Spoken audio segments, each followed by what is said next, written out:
Hello and welcome to another video and podcast from Fantasy Football Scout as we look ahead to Fantasy Premier League Gameweek 21 and the rest of 2024. This is one of a number of videos and podcasts this week. We'll be looking at our FPL New Year Resolutions. My name is Joe and I'm going up first to reveal my resolutions, what I'm going to be doing differently in 2024.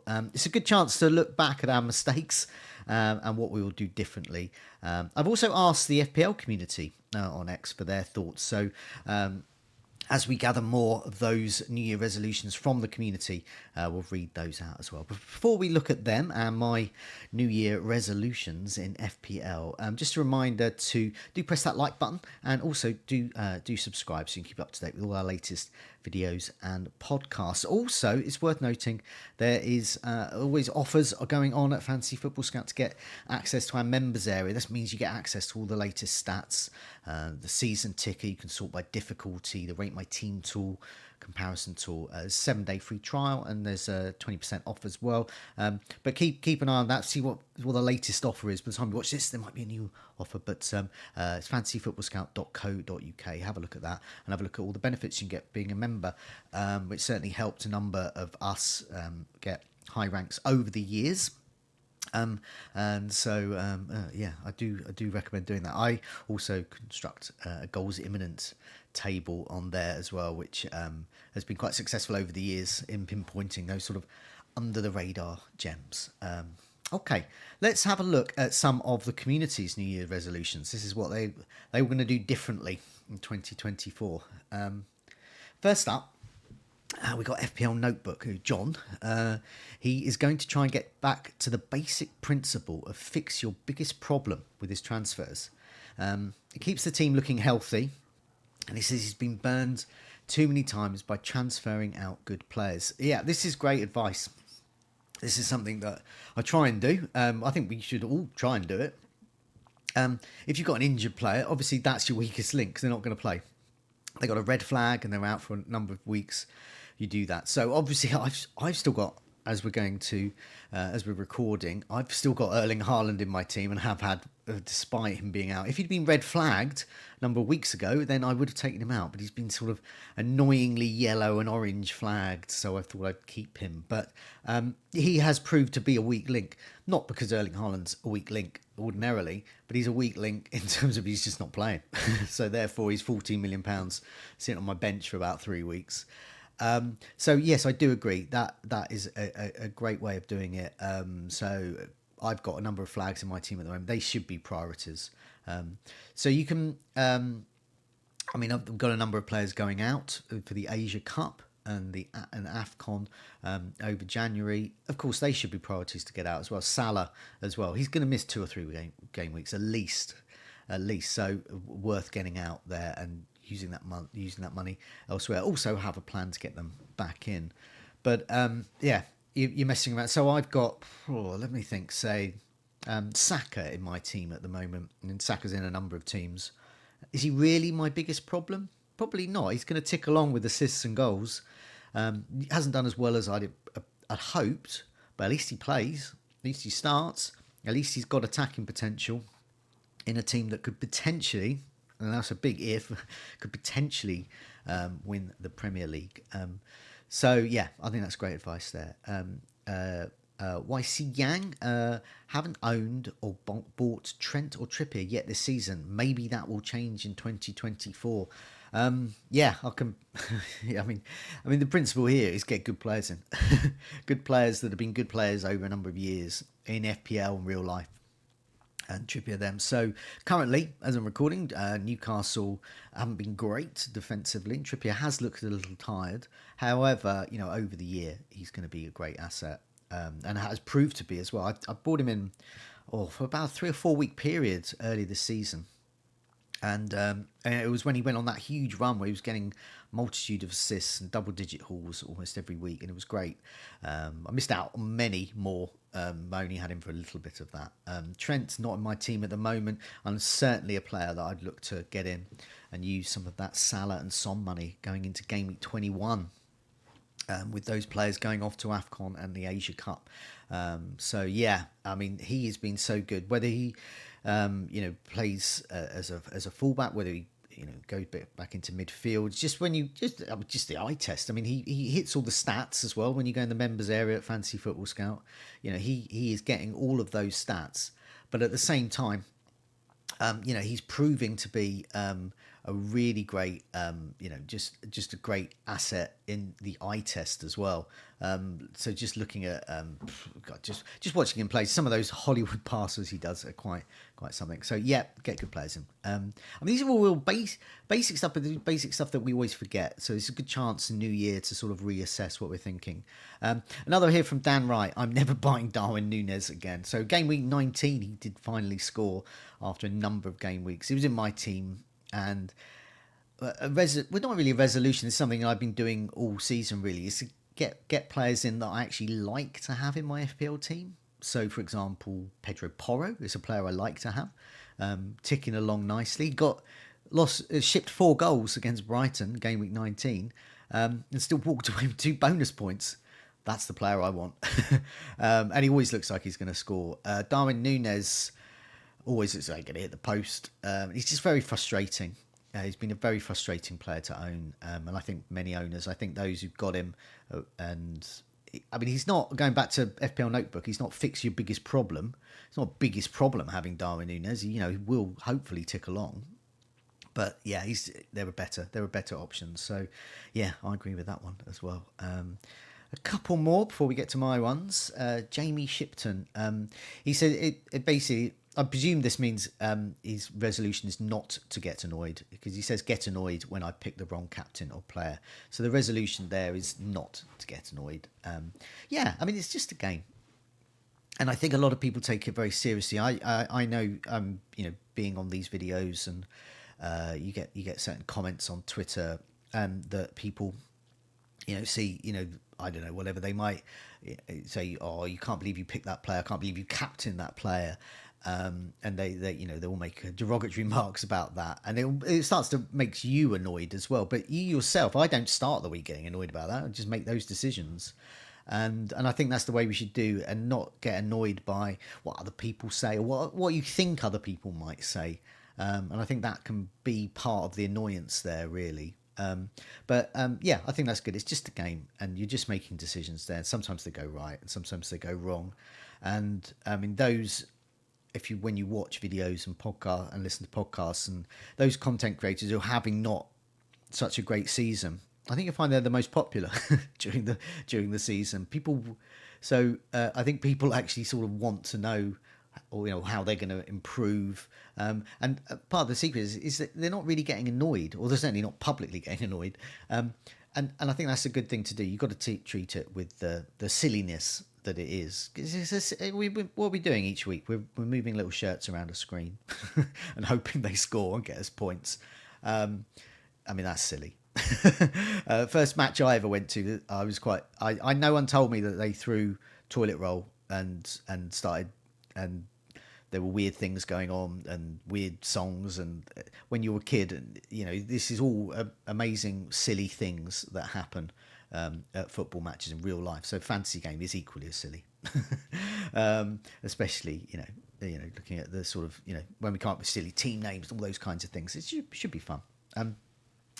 FPL Schlong says, take more hits. Now, I have taken no hits this season, but I think I would have done better if I had taken at least 1 or 2. For example, I'm recording this as going up to Game Week 20, although this is really designed for sort of Game Week 21 and beyond for the new year. But I could take a hit and invest in Man City players. I could get rid of Erling Haaland for a hit. I could then get him back in for a hit if he's absent for Game Week 20, which by the time you watch this, you'll know that. Maybe I'll get more points, but maybe I won't. Maybe it'll be a risk. So, I think it's not so much take more hits, or some other people's New Year's resolution will be take less hits.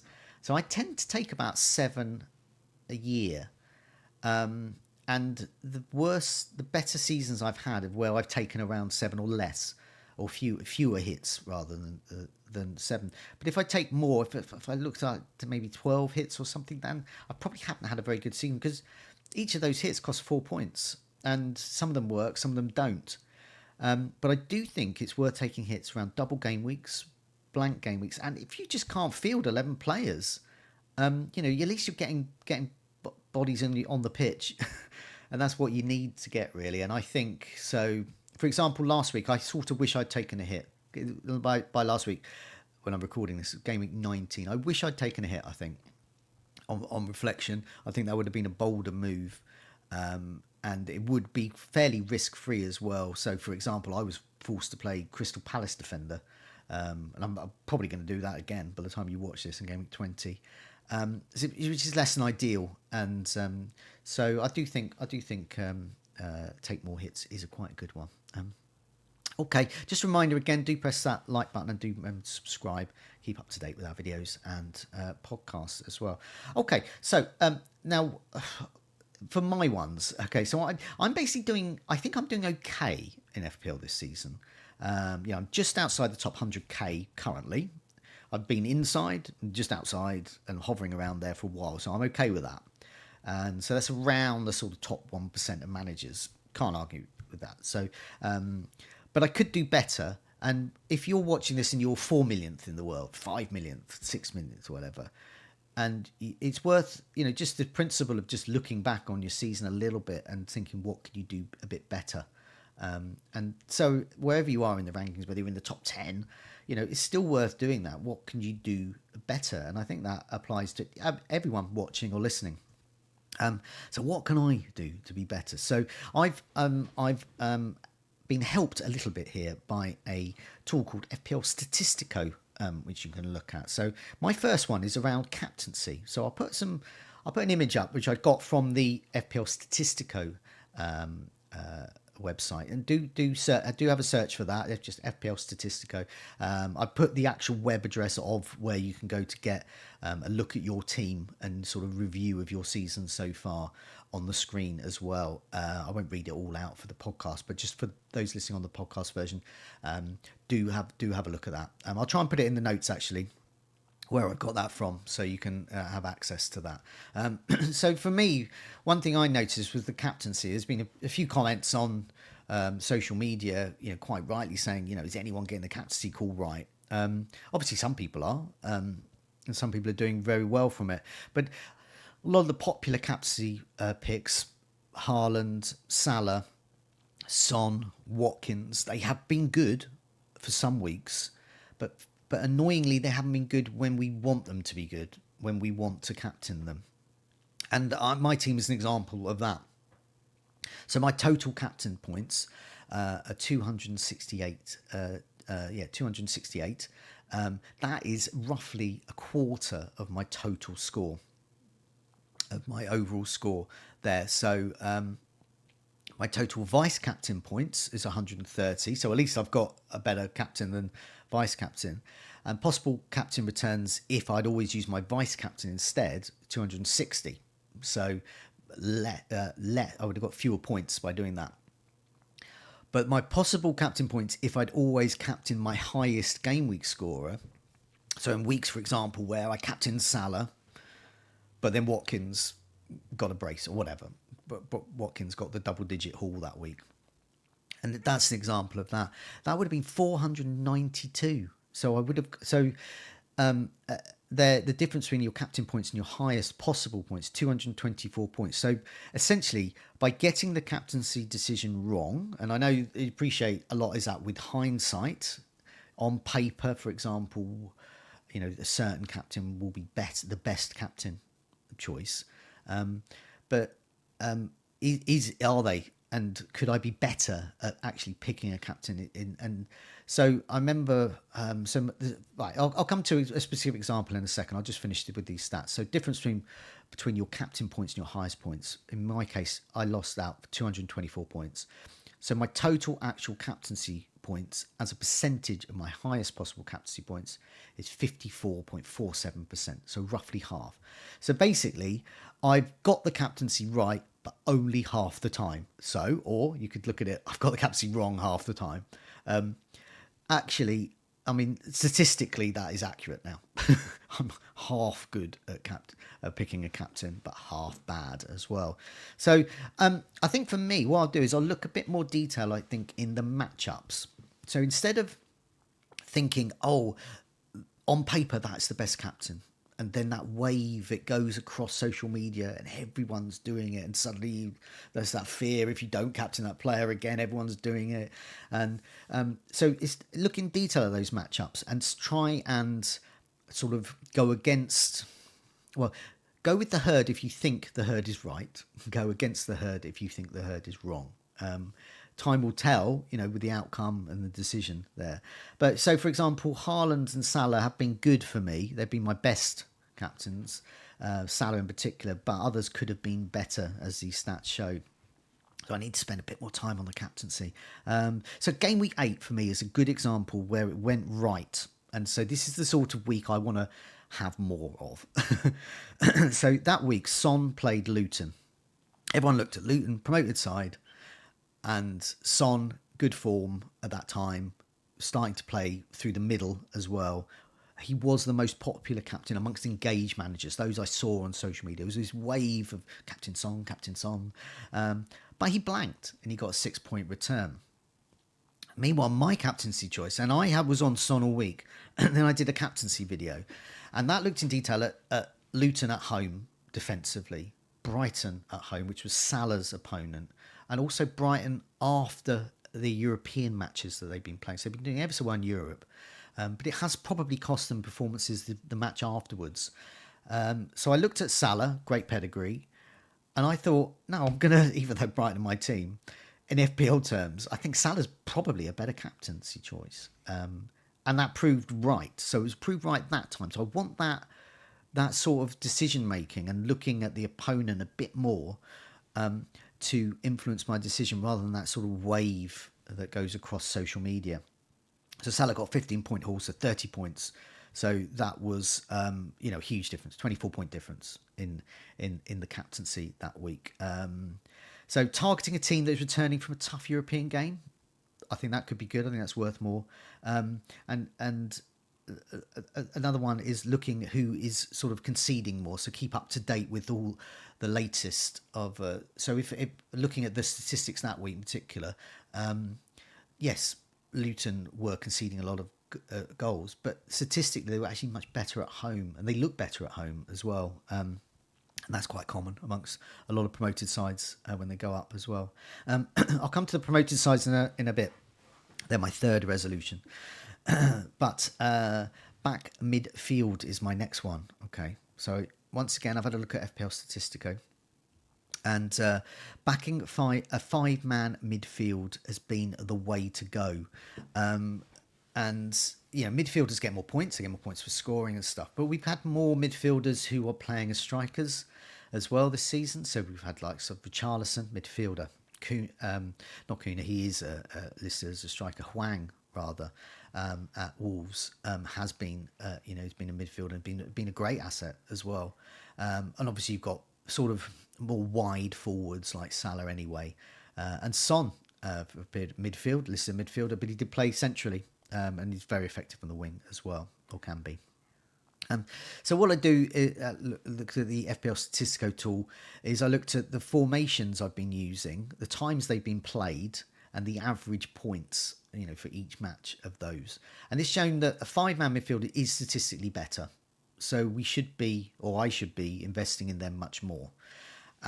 So 3-5-2, I played 16 times, most times, and I'm averaging 60.8 points on the times I've played that. So that's been effective. 4-5-1 has been quite effective as well. 56 points I've been averaging there. I've only played that once though. 3-4-3, much less effective. 47 points there. I only used that once, and 37 points when I've had 4-3-3. Some of these are to do with auto subs as well, but it's just showing you the power of the midfield. So, I mean, how that's worked for me, I've been on pretty much 3-5-2 most of the season. I'm currently on a mixture of 3-4-3 and 3-5-2. And that enables me to play 3-5-2 if I want, and 3-4-3 if I feel that those strikers will do better than midfielders. But more than often than not, I think 3-5-2 should be the way. So it's a bit different. Everyone's going to be a bit up in the air with Gameweek 21 because Salah and Son have gone. So a lot of those key midfielders that are going to get those average points up have gone from the game for a few weeks while they're playing their cup competitions. But I do think that we need to keep an open mind with them. So, for example, my fifth midfielder has been a Dingra for a while, and I've been fielding him. I do have three strikers at the moment. One of them's Haaland, so by default I'm 3-5-2. So I'm actually thinking going into Game Week 20, and I appreciate people are going to be watching this from Game Week 21 onwards, but I'm looking at players like Garnacho at Manchester United, Elanga at Nottingham Forest. We did a video a while ago about Nottingham Forest, and it was Elanga was their talisman. It may be Chris Wood now, but it was Elanga at that time, and he's still doing well. I think he got another couple of assists in Game Week 19, I think it was, and he's proving to be an exceptional player. Manchester United let him go. Okay, well done. One on you, Manchester United. So I think Elanga's a good option, Garnacho. And what that does is it means, we can field five midfield. So I'm going to sort of stick with a 3-4-3, 3-5-2. I'll make mistakes along the way with that, but it just shows that I don't want to jettison a five-man midfield just yet. I do think it's the one I've used most. It's the one that's been best for me so far. Obviously, other people watching this, and they'll look at their average points. And they'll get much more from using 3-4-3, and it just obviously depends on lots of factors. But I'm just thinking about, for me, my New Year's resolutions. Okay, my final one is something I've been seeing a lot of talk about on social media. Is people are reassessing how they treat teams they thought were bad, and that's largely the promoted sides: your Burnley, Sheffield United, and Luton. And we spoke about them, and that helped me not back Son for the captaincy, and instead back Salah against Brighton, who are a better side, established Premier League side now. And so I've been doing that again. So Game Week 19, I got this guy in, Alfie Doughty, still a huge differential. And I got him in as my Simicast replacement based on the eye test. Watching him play, he just seemed to be involved in everything. I thought Luton were better at home, so I could play there. I looked at the fixtures. They're playing a lot of fellow promoted sides over the coming weeks. And Luton in general have impressed me. I think Barkley and Townsend are great additions to Luton's squad there. They might even stay up. But nevertheless, there's lots of other promoted sides. The other two promoted sides are doing well as well. So, for example, in Burnley, Burnley are conceding, but in Trafford they've got an absolute save machine. As many teams have found out, he's racking up 8 to 9 saves. That's 2 to 3 save points a match. So that's going to bring bonus as well. So even if he's conceding, he's still getting some point, which is good for that level of keeper as well. And Sheffield United, Chris Wilder's back. Immediately they look a bit more organised. They look a bit tougher to beat. So are they a pushover? Now, you'll be watching this from Game Week 21 onwards, so they would have faced Man City. If they get hammered by Man City, that doesn't prove the Sheffield United are absolutely terrible. It just proves that Man City are good, but much better, which we knew that anyway. But you don't know. I mean, each match they play, they look fine, and they don't. I think the promoted sides are not the sort of teams to target as much now. And I think that overall is really what I'm looking at in terms of the that resolution. Really, is to keep that going. Keep an eye on their form. Keep an eye on the form of teams like, say, Crystal Palace. So recently, they've been statistically the worst side from an attacking point of view. So if you're going to invest in Crystal Palace, their attackers don't seem. It doesn't seem. There was there's a guy Ian Parrin, Planet Sky. He's very good with the Sky game, and he has and I always remember this. He always says, "Get defensive players from defensive teams, attacking players from attacking teams," and it makes so much sense.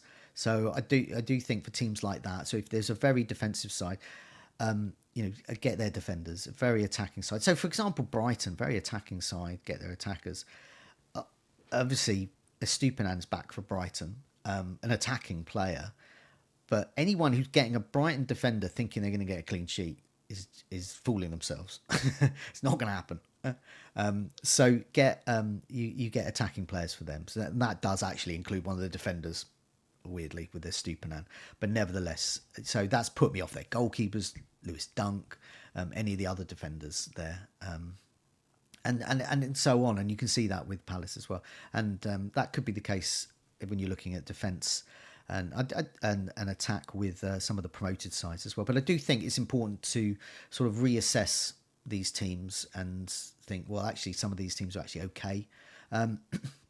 If you are going to target Luton as well, so they're over their fixtures. So they've just played Burnley, but they've also they just played Sheffield United, but they've got Burnley up next in Gameweek 21, Brighton, who always concede, Gameweek 22, Newcastle. Time will tell whether they get over their blip.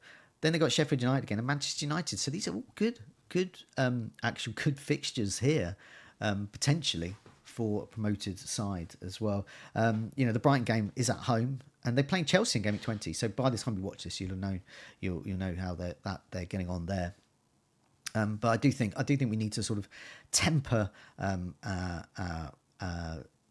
ideas about these sides.